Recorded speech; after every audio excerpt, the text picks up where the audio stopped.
Right, so President Akufo-Addo has officially renamed the seat of government, Flagstaff House, to Jubilee House.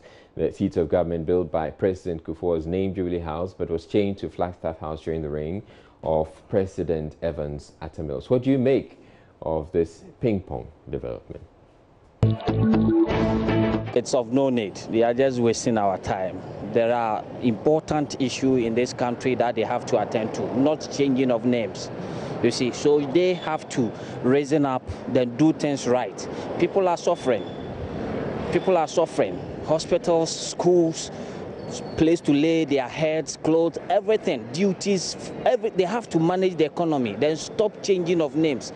It's as simple as that. In Flagstaff House ever since. So you see, it still have to be Flagstaff House as it is. There's no need changing it to Jubilee House. That is it. This is unnecessary.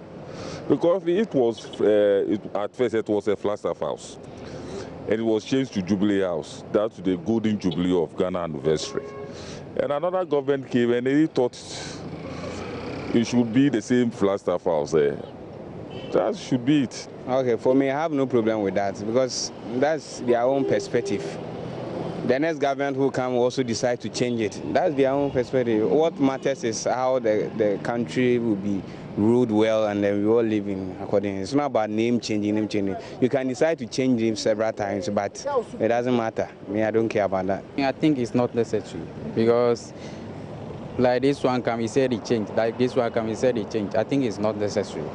I think it's relevant because one, somebody exercised his authority to name the place Flagstaff House. A lot of the person is no more. So at least if another person also has the authority to also, rename the place Jubilee House for us to, remember our Jubilee times, I think there's no problem with it. To me, it's not all that necessary. What matters most is how to build a nation so that everybody can be able to have work to do in this nation. But I think many people are politicizing all those names and other stuff. That is the main reason why. To me, I think that is the motive behind the changing of the names.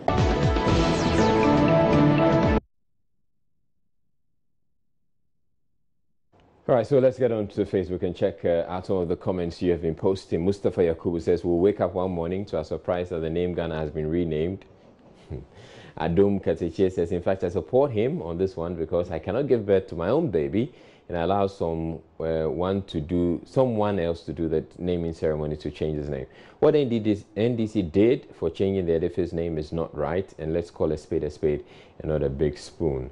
And how can President Kufuor in his wisdom build this first edifice of the land in 2007 and name it Jubilee House? I don't know why the NDC just came to change the name to suit them. It was not right, and I wonder why people are not talking about that one first. I know this will not put food on our table, but truth, there's only one. Musa Tolito says, good news, because it was built by MPP and named Jubilee House, and later on changed by our late president, now back to the old name. Moreover, Alain, Director of Communications at the Presidency, said that the building, which was named Flagstaff House in the colonial era, is still there, and the name hasn't changed. It's only the one which was built by former President Kufuor that the president has changed. Boami Seram says, there is filth everywhere. Ghana is smelling. Unemployment rate is galloping. Crime rate is rocketing. But you choose to engage in needless and unpopular exercise instead of being serious with the citizenry. I can count the number of assets and edifices named by the president since he took office, but when it comes to jobs, no one knows, not even himself, because he has failed woefully. Governance is a serious business. You told us you will establish 100,000 jobs for the teeming youth. Instead of focusing on that, you're wasting our time on renaming. Mr. President, the triviality is just too much. Repent. Abba. Yabwa Solomon says, will that change our economy? Reduce the unemployment rate? Will that put food on our tables or improve our bad infrastructure? Shameless and ridiculous leaders, especially the Fourth Republic leaders. And so Wusu says, we those who had problem in twisting the tongue to pronounce the Flagstaff House welcome this new name, Jubilee House. It's a sign of great relief to us because it's easier for all to pronounce and its meaning easily understood. Hooray. And Walanyo Akwetia says he is right because he went to India to negotiate for it. So if former President Kufuor named the Jubilee House and you who didn't suffer for it, naming it Flagstaff House, in fact, you have been unfair to the one who built it. Happy birthday to you, His Excellency. And indeed, happy birthday to you, President Nana Addo Dankwa Akufo-Addo. Moving on, and what may probably be seen as happy birthday generosity. Deputy General Secretary of the NDC, Koku Anyidoho, has been granted bail. He narrowly missed having to spend Easter in BNI custody. He was arrested 48 hours ago for having made treasonable comments, or what the state says are treasonable comments, while speaking on our Accra-based radio station. Let's watch him. We thank God. I mean, the law had to work based on some information out there. And so the police did their job professionally, and I want to congratulate them and thank them, the CID unit led by DCOP Mamitiwa Addo Dankwa. And so here we are, my lawyers, the BNI director and his people, and of course the other men who you can see them here. And so we thank God, and at least Ghana is working. Were you comfortable all through? Interesting experience. But let me say for the records, I was not manhandled at any point in time. No. Not by the CID, not by the BNI. I was not manhandled at any point in time. No.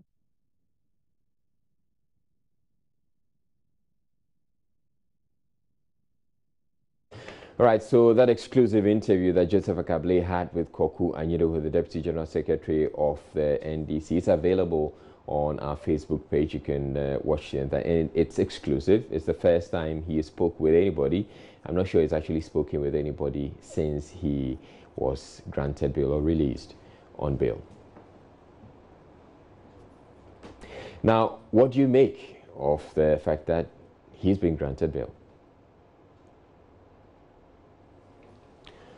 On Facebook, Rafiq says, from prison, Nkrumah from prison to presidency, Rawlings from prison to presidency, Mandela from prison to presidency, Mugabe from prison to presidency. Whoever built Koku Anyidoho has tampered with his destiny.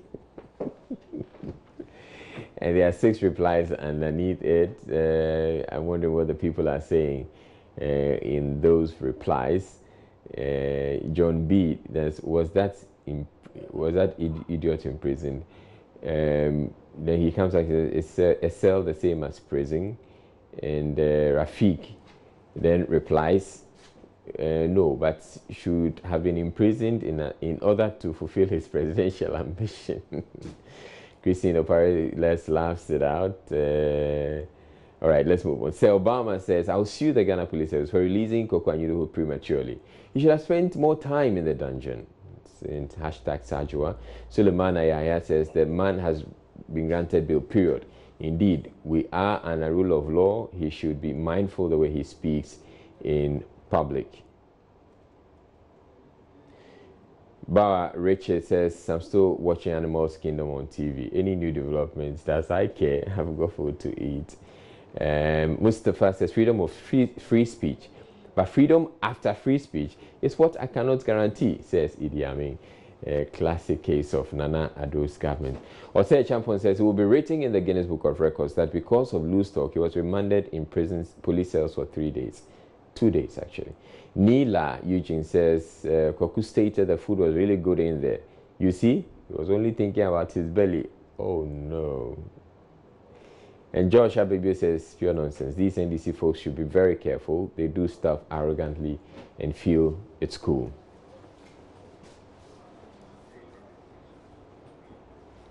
All right, so just in a related development, the U.S. Embassy has posted a tweet talking about the Defense Cooperation Agreement, and it says it insists that it is not, the defense agreement will not see to the establishment of U.S. military base here in Ghana. Now, the U.S. Embassy has been engaging in some replies. So I posted this on my Twitter page and I put it up there. The United States has not requested, nor does it intend to request, the establishment of a military base in Ghana or the permanent presence of U.S. troops in Ghana. So this was a quote from the statement by the U.S. Embassy. And then there was one reply, Tinuaga Kompuare. He comes in and says, don't publish a document without a signature of the writer so as to remove all doubts about its authenticity. Thanks. And then the U.S. Embassy comes in and they reply to him and say, we typically tweet our statements and publish them to our website so you can be sure they're legit. And the gentleman was probably questioning the authenticity of the statement that I shared. But of course, I took it from the U.S. Embassy Twitter page, and so you can be sure it's right. So Malcolm Echampon then comes in and says, it's like saying these people they don't understand what the Ghanaian people are saying. It's simple and clear. We don't want American troops in the country with all their technology and all their training bases. Why do they want to train in Ghana? And then the U.S. Embassy comes to reply. And they say, you might find this article interesting. It tells the story of the Ghana Armed Forces training U.S. Army personnel last year. They'll do it again this year. And indeed, the camp they were talking about here in this story is the Achiase Jungle Warfare Training School. And I'm happy to let you know. I'm happy to let you know that I'm a veteran, or I have once been to the Achiase Jungle Warfare Training School. Right.